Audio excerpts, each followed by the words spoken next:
All right, guys, sold out. The attendance was 17,834. Gate was 7.25 million, highest grossing gate in the arena's history. We beat the Rolling Stones. They had the record since 2012. Fight of the night was Islam and Poirier, and then performance of the night was Holland and Islam. They all won 50,000. Congratulations. Actually, yeah, Islam wins 100,000. Obviously, you gave it fight of the night, so you were impressed. But give us your thoughts on that main event. Yeah, incredible fight. I mean, both guys dug deep. Absolute war. Islam is tough as hell and talented, and he ate some big body shots tonight. Took that elbow to the forehead, and I thought that Poirier did an unbelievable job of stuffing takedowns and getting up when he was in nasty positions, staying out of that submission in the first round. Just, you couldn't ask more for a main event title fight. Yeah, you know, I think going into this fight, the talk was maybe, oh, we've seen Dustin in these type of fights before. Right. He's going to get taken down, choked out, or something like that. Well, the big question tonight was, what did he learn from the Khabib fight? I mean, after that fight, he was horrified. He said, I couldn't believe, you know, how I couldn't do anything against him, and he's going in against the protege guy who, you know, fights exactly like him. And obviously, he worked hard on the takedown, defense, and getting back up from the bottom. And for him to show that sort of heart, right, he's getting taken down, he's been in that position before against Khabib, but to not quit on himself and to keep fighting, you couldn't really ask for more from him tonight. I agree. And you know, going into this fight, it's he knew what to expect. He knew exactly what to expect, and I'm sure they worked on that a lot in their camp, but you'll have to ask him about that. But he looked great. It was an awesome fight. Yeah, it's fun. He did say in the cage that he thinks this might be it.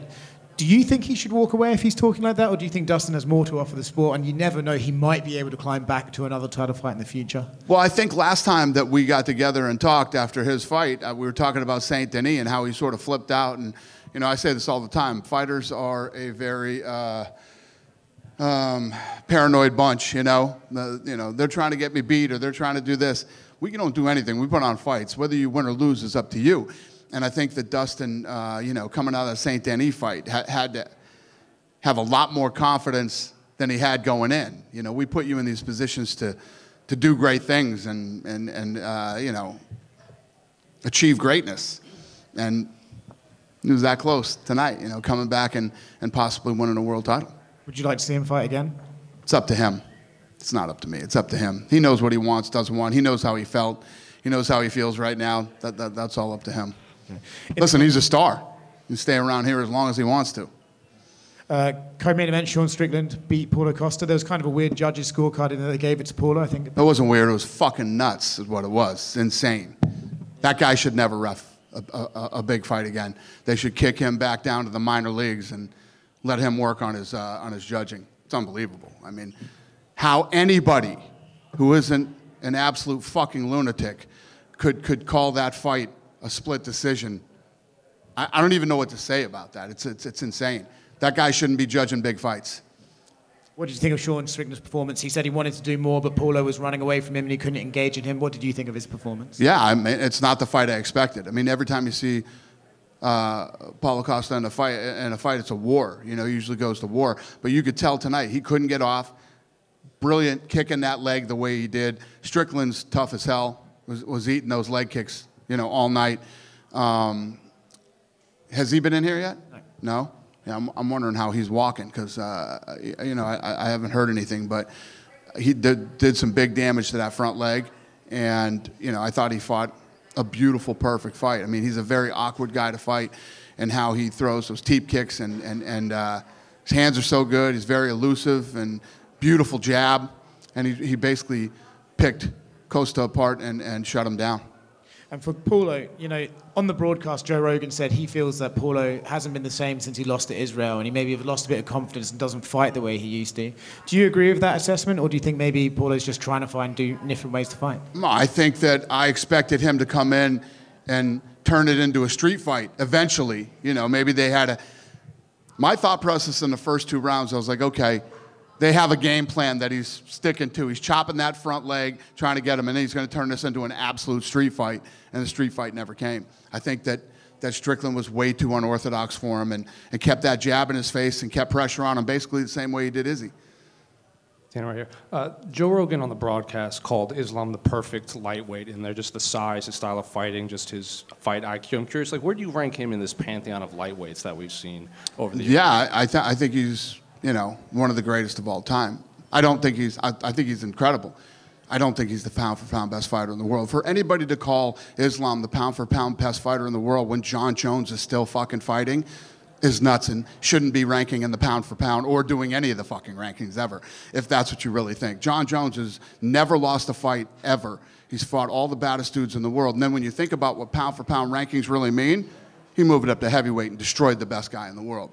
As long as Jon Jones is still fighting, active, and in the rankings, yeah, nobody's pound-for-pound best fighter in the world. Well, to kind of go off of that, Islam said he wanted that second belt. He wanted to go to welterweight. Is that something that, I know you have that welterweight title fight coming up. Is that something maybe you'll discuss with him, or do you want him to stick at lightweight? I don't know. I mean, he hasn't said anything like that to us, so we'll see. What did you make of the referee stoppage in the Kevin Holland, Michelle Olachechik? I think it was a good stoppage.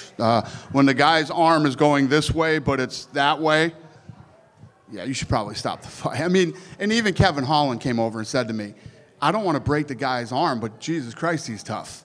You know what I mean? And I respect that, the guys that don't tap, but if you don't tap and that's happening to your arm, I think that the ref needs to step in and stop the fight so you don't do permanent damage to the guy. He wasn't getting out of that, and it wasn't getting any better. You obviously unveiled the new gloves today. Pretty much all the fighters except for Sean had glowing reviews. Sean wasn't the biggest fan of them, but have any of them talked to you about the design or what they liked about it, what they didn't like about it? No, I haven't heard anything yet. We'll see in the next few days what people thought of them. And unrelated to this, you announced a bunch of fights for the Abu Dhabi card. I think the most notable one is the return of Nick Diaz. So I guess what went into that? And I guess a lot of people, surprised that Nick was coming back, surprised he was in Abu Dhabi, and surprised he settled on Vicente Luque. So what went into that booking? Yeah, he came to us and said that he wanted to fight. He was texting me and wanted to meet. And what the hell just were we? We were down St. Louis. He was going to be there, wanted to meet. Hunter got together with him, and they ended up getting a deal done. Kevin Holland said he was the original opponent, but he didn't want to wait until August. Is that true, or did he give a list of fighters? Yeah, I mean, we're always throwing people at Kevin Holland all the time, and yeah, I don't know if that is true, but it probably is. If Kevin said it, then it's true. I've never heard Kevin make any shit up, so it must be true. Last one for me. After Tony Ferguson's last fight, you said you wanted him to retire. Now you have another fight with Makhachev. Is this going to be it for Tony Ferguson, win or lose? Yeah, I hope so. Yeah, I would like to see him retire. Yeah. Dana right here. Yep. Just to go back to Islam, he's now on a 14-fight winning streak, which is the third longest in history behind Anderson Silva and Usman. What would it take for him to surpass Jon Jones in your mind for that pound-for-pound number one? I mean, when you think about what pound-for-pound really means, right? He fought Volkanovski, who's a weight class lower than him. Jon Jones beat everybody at light heavyweight, then beat the best heavyweight in the division like it was nothing at a higher weight class. So, I mean, Jon Jones is absolutely positively the pound-for-pound best fighter in the world, probably the greatest fighter of all time in any sport. When you talk about who's the baddest dude in the world, you put two guys in a room and who walks out, Jon Jones walks out of the fucking room every time. No question about it. Yeah. And in no way trying to diminish Jon's accomplishments, but like, you know, he's fought once in the last however many years. Islam's fighting multiple times a year, defending. So like, at what point does activity outweigh Jon's? Beautiful. I like that you asked that question. Let's talk about activity. 3 years off. Nobody, not even Ali. Nobody's ever come from 3 years off and looked the same. Jon Jones walked through the number one guy in the heavyweight division like it was nothing with 3 years off. Yeah. Jon Jones is the best ever. Ever. And when I say ever, I mean in any combat sport. He's the best ever. You throw Jon Jones in a room with anybody, Jon Jones walks out of the room. Jon's saying he's fighting Stipe November 9th in New York. Is that fine? I love it. Yeah. Nothing's official yet, though, obviously. Yeah, I'm in. Great. And Donald Trump was here again tonight. I know he's had a very crazy week and everything. Was there any hesitation maybe bringing him for this particular event, given everything that happened in the past few days? Any hesitation for him to do what? Come? Yeah, just make this type of public appearance. I don't know. How do you think it went tonight? It seemed like the crowd loved him. Yeah, probably a good idea to show up tonight. And one more. Next month, the Hall of Fame is happening. Anderson Silva versus Chael Sonnen will go in there, and they're doing a boxing match like 12 days before that. Are you expecting them to both be in attendance after they do that boxing match? Say that to me again. Who's boxing? Anderson Silva and Chael Sonnen are doing a boxing match in Brazil 12 days before their Hall of Fame induction. That's crazy. I didn't know that. You didn't know that? No, I had no idea. Who do you think wins first reaction? Boxing? I would have to go with Anderson Silva on the boxing match, yeah. Yeah. Apparently, Anderson wanted to do MMA and Chael wanted to do boxing. Huh. Yeah. Okay. He wants what? He wants to box Jorge Masvidal after Anderson Silva. Yeah. Speaking of boxing, Mike Tyson versus Jake Paul is delayed. I know you're close with Mike. I guess, are you happy that they're looking out for his health in that instance? And do you even think it should be rescheduled, period, given this ulcer flare-up? 100%. Yeah, obviously I know a lot about it, but I'm not going to talk about it publicly. You know. Yeah. For the first time probably ever in my life, I have no comment on something. That's Mike's world, and you know he gets pissed at me every time I talk about that stuff. Good for him, and they'll figure it out. Dana right here. Kind of sticking with the middleweight theme that was tonight. Any progress on the middleweight title fight? Is it Dricus versus Izzy, you know, nearing the finish line, so to speak? Yeah, we're working. Obviously, when it's done, we'll let you know. Thanks. Yep. You earlier were mentioning that you wanted to see what happens with Bilal and Leon Edwards. We're going to get that done.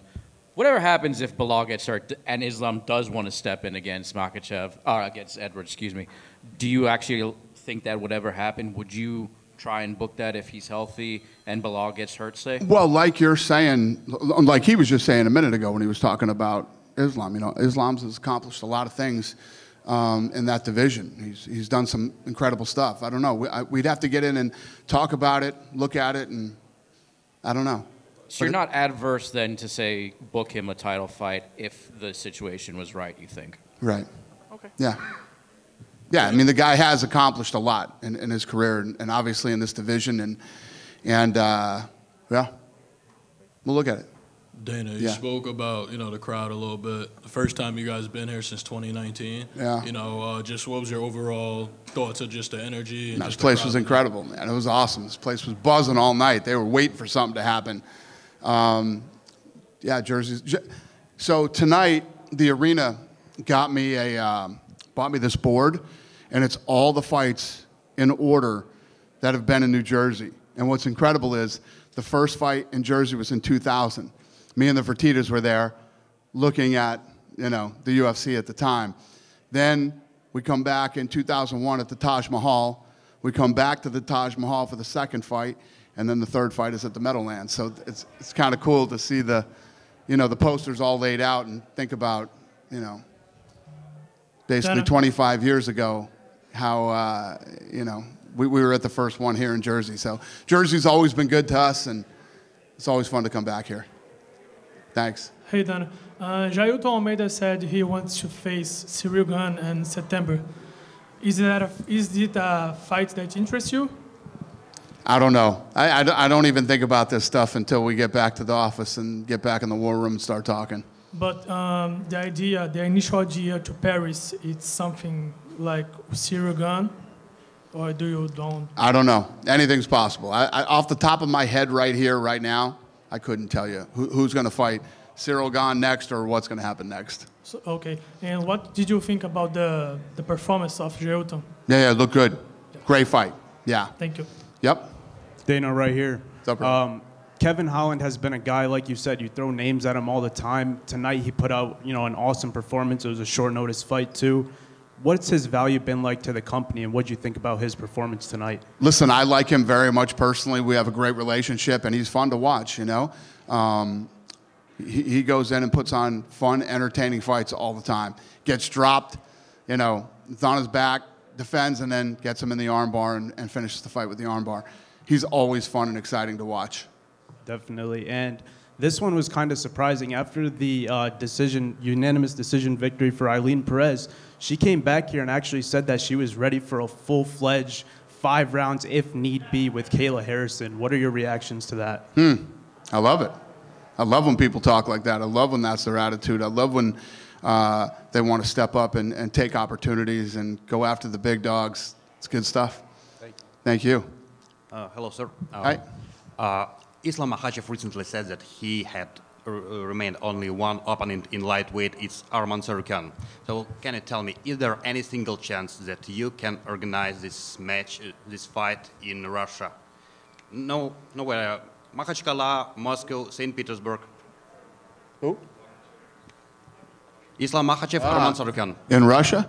Yeah. I mean, that's the fight to make. I mean, that's the fight. That's the fight everybody wants to see. That's the fight that needs to happen. You know, when we were talking earlier about him moving up, I mean, if I was him, I wouldn't even think about moving up till he had that fight. But I don't know about having that fight in Russia. I don't know where we would do it. Politically, are you guys even able to have a card in Russia with the... I have no idea. Yeah. I have no clue.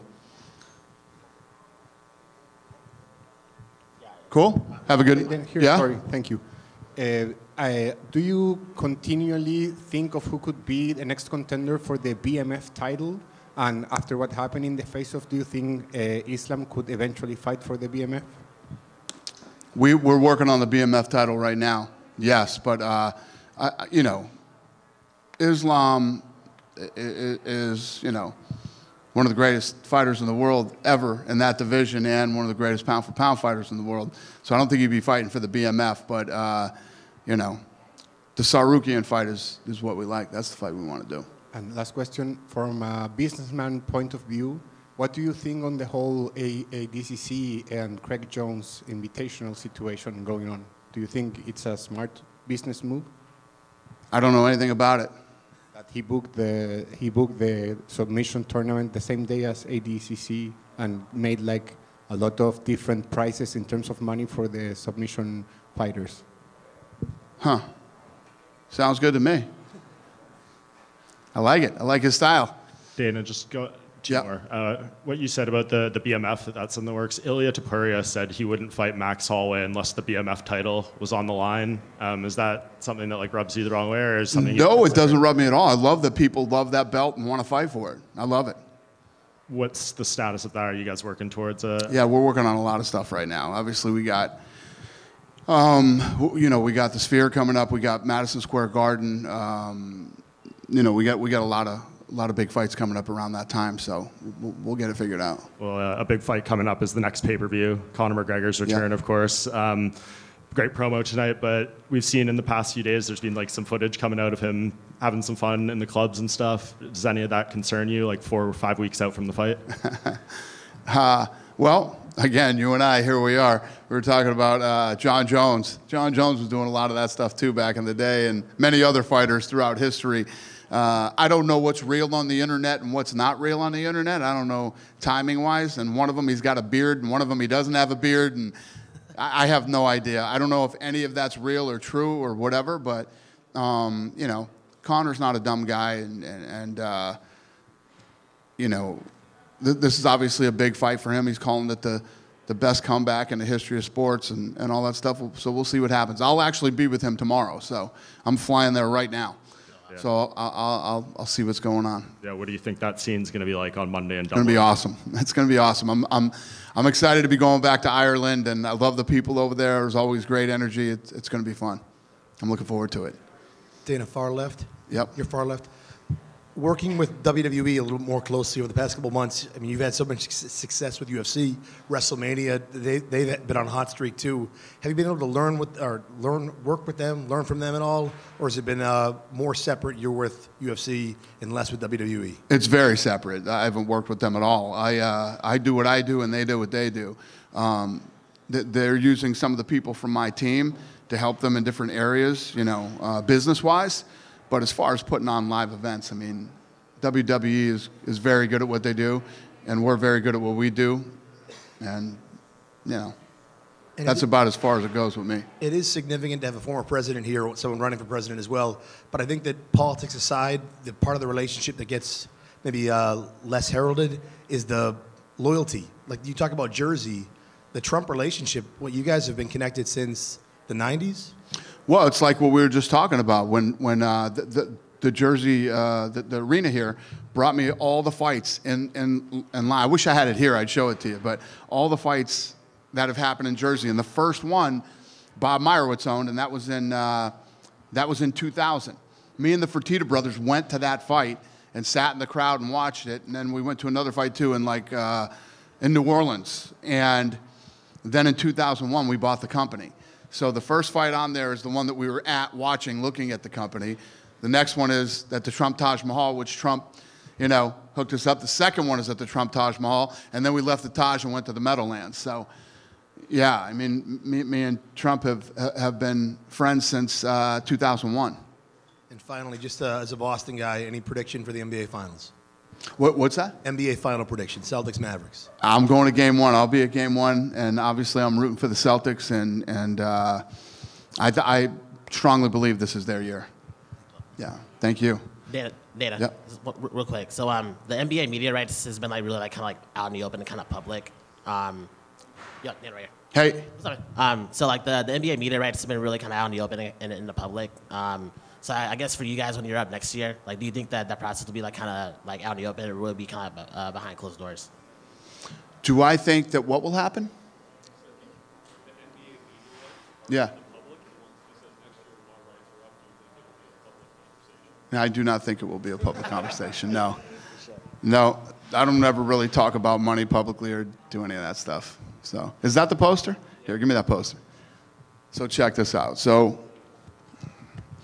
This fight right here was the fight that me and the Fertittas went to. That was here in Jersey, the first one. This one here was our first fight at the Taj.